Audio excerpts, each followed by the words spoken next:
சீர்காழி அருகே சூறாவளியால் தடைப்பட்ட மின் விநியோகம் 24 மணி நேரத்தை கடந்தும் சீரமைக்கப்படாததால் பொதுமக்கள் திடீர் சாலை மறியல் போராட்டத்தில் ஈடுபட்டனர்.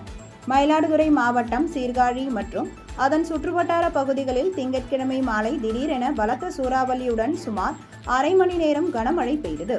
இதனால் பல்வேறு பகுதிகளில் மரக்கிளைகள் முறிந்து மின்கம்பங்கள் மீது விழுந்ததில் மின்கம்பங்கள் சாய்ந்தன.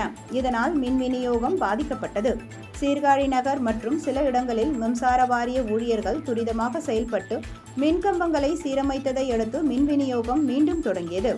ஆனால் திருமுல்லைவாசல், ராதாநல்லூர், வழுதலைக்குடி உள்ளிட்ட கிராமங்களில் உடைந்த மின்கம்பங்களை சீரமைத்து மின் விநியோகம் வழங்குவது தாமதம் ஏற்பட்டது.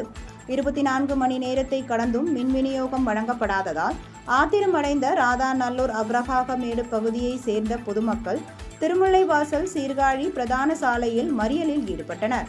தகவல் அறிந்து வந்த சீர்காழி போலீசார் சம்பந்தப்பட்ட அதிகாரிகளுடன் பேச்சுவார்த்தை நடத்திய பிறகு உரிய நடவடிக்கை எடுக்கப்படும் என்று உறுதியளித்ததை தொடர்ந்து பொதுமக்கள் கலைந்து சென்றனர்.